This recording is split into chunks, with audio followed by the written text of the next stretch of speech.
તે વિદ્યાર્થી મિત્રો દ્વિતીય સત્ર લેખિત મૂલ્યાંકન કસોટીનું ધોરણ 5 અને વિષય પર્યાવરણનો સંપૂર્ણ મિત્રો મોસ્ટ આઈએમપી પ્રશ્નપત્રનું સોલ્યુશન કરીશું. કુલ ગુણ રહેશે 40 અને સમય છે 8 થી 10નો. પહેલો પ્રશ્ન છે, નીચે આપેલા પ્રશ્નોના વિકલ્પ પસંદ કરી જવાબ આપવાના છે. શ્રીનગરની અંદર મોટાભાગના લોકો છે તે કેવા ઘરોમાં રહે છે? તો ડોગા, એટલે જવાબ આવશે ડી. ચાગયાંગ દરિયાની સપાટીથી આશરે કેટલા મીટરની ઊંચાઈ ઉપર છે? તો 5000 એટલે કે 5 કિલોમીટરની ઊંચાઈ પર છે. મનાલી એક એવા પ્રકારનો રણ વિસ્તાર છે? તો પહાડી વિસ્તાર છે મિત્રો. કયા પ્રકારનો વિસ્તાર છે? તો પહાડીનો વિસ્તાર મનાલીમાં છે. માગ્યા મુજબ જવાબ આપવાનો છે. તો અહીં કયા લક્ષણો માતા કે પિતા તરફથી બાળકમાં જોવા મળે છે? 3-4 વાક્યમાં લખવાનું છે. તો બાળકોની અંદર તેમના માતા પિતા તરફથી આંખોનો રંગ, વાળનો પ્રકાર, સીધા કે વાંકડિયા, ચામડીનો રંગ, નાકનો આકાર અને ઊંચાઈ જેવા શારીરિક લક્ષણો જોવા મળે છે. પ્રશ્ન નંબર મિત્રો બ, નીચે આપેલા વિકલ્પમાંથી યોગ્ય વિકલ્પ પસંદ કરી ખાલી જગ્યા છે તે પૂરવાની છે. સુતરાઉ કાપડ બનાવવા માટે તો અહીં મિત્રો કપાસનો પાકને ઉગાડવામાં આવશે. તમારે લીલા અને તાજા શાકભાજી ખાવા હોય તો શિયાળાની ઋતુની રાહ જોવી પડે છે.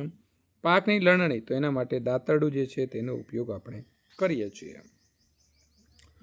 પ્રશ્ન નંબર 3ની વાત કરીશું. તો નીચેના પ્રશ્નોના ટૂંકમાં જવાબ આપો.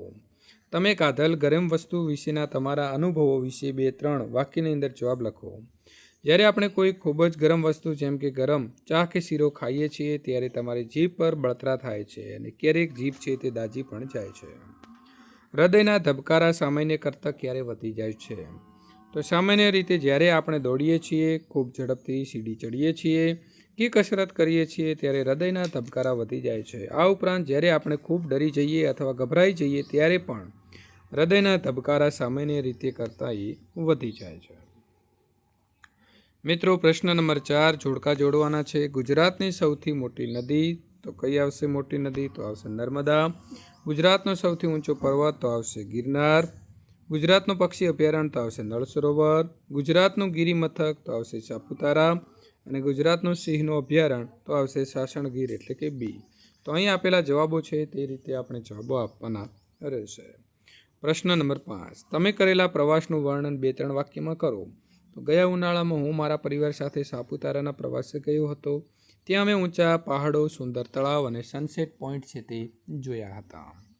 પ્રશ્ન નંબર 6, પહેલો પ્રશ્ન આપ્યો છે કે જ્યારે તમે લાંબા સમય સુધી શાળાએ જઈ શકો તેમ ન હો ત્યારે તમે અભ્યાસ ન બગડે એના માટે શું કરશો? તો હું ઘરે રહીને પાઠ્યપુસ્તકો વાંચીશ અને મારા મિત્રો પાસેથી વર્ગમાં ચાલેલા અભ્યાસની માહિતી મેળવીશ. નંબર 2, તમે કઈ કઈ રમતો રમો છો? રમતમાં તમને કેવી મુશ્કેલીઓ પડે છે તે ટૂંકમાં લખો. તો હું કબડ્ડી, ખોખો અને ક્રિકેટ જેવી રમતો રમું છું. રમતી વખતે ક્યારેક મેદાનમાં જગ્યાની અછત પણ પડે છે. નીચેના શબ્દો છે તેને સમજાવો. તો મુકાદમ, તો મિત્રો મુકાદમ એ વ્યક્તિ છે જે શ્રમિકો પાસેથી અથવા મજૂરોની ટોળીનો પ્રતિનિધિ હોય છે. પૈસા ઉછીના લેવા, જ્યારે કોઈ વ્યક્તિ પોતાની જરૂરિયાત પૂરી કરવા માટે બીજી વ્યક્તિ પાસેથી નાણાં મેળવે છે. ત્યાર પછી વાત કરીશું સ્થળાંતર.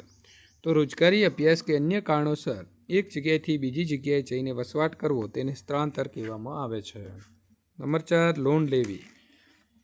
બેંક કે કોઈ સંસ્થા પાસેથી વ્યાજે મોટી રકમ મેળવવી જે ચોક્કસ સમયગાળા હપ્તેથી પાછી આપવાની હોય છે તેને લોન લેવી કહેવાય. પ્રશ્ન નંબર 7, સૂચના પ્રમાણે લખવાનું છે. નીચેને ઘર બનાવવા માટે વપરાતી વસ્તુઓની યાદી. તો પાકું મકાન, તો પાકું મકાન બનાવવા માટે મિત્રો ઈંટો, સિમેન્ટ, રેતી, કપચી અને પથ્થર વપરાય છે. ભૂંગો બનાવવો હોય એટલે ઝૂંપડી, તો કચ્છના રણ વિસ્તારની અંદર જોવા મળતા ભૂંગા બનાવવા માટે માટી, ઘાસ, લાકડાની ડાળીઓ, વાંસ અને છાણનો ઉપયોગ કરવામાં આવે છે. પાકું મકાન છે તો એમાં લોખંડના સળિયા, ટાઇલ્સ, લાકડું, કાચ જેવી વસ્તુ વપરાશે. જ્યારે ભૂંગાની અંદર તેની છત ઘાસ અથવા નળિયાથી ઢાંકવામાં આવેલી હોય છે. મને ઓળખો. તો હું તાત્કાલિક સારવાર માટે ડાયલ થતો નંબર છું તો 108. આગ લાગે ત્યારે મને બોલાવવામાં આવે છે તો ફાયર બ્રિગેડ. મને લીલો દુકાળ કહે છે તો અતિવૃષ્ટિ. હું નદીનો ધસમસતો પ્રવાહ છું તો પૂર. હવે સરસ મજાનો આપણને અહીં ભારતનો નકશો આપ્યો છે. ગાઢ અને આછા જંગલો છે, તેના આધારે પ્રશ્નોના જવાબ લખવાના છે. ગુજરાતના પાડોશી રાજ્યો કયા છે? તો આવશે મહારાષ્ટ્ર, મધ્યપ્રદેશ અને રાજસ્થાન. તો આ 3 આપણા પાડોશી રાજ્યો છે. ભારતની ઉત્તર જે છે તે ઉત્તર દિશામાં આવેલા કોઈ પણ બે રાજ્યના નામ તો આવશે હિમાચલ પ્રદેશ અને ઉત્તરાખંડ. નકશામાં કયા કયા રાજ્યોમાં જંગલો આવેલા છે તો અરુણાચલ પ્રદેશ, મિઝોરમ અને મણિપુર. ગુજરાત અને હરિયાણા વચ્ચે કયું રાજ્ય આવેલું છે તો રાજસ્થાન.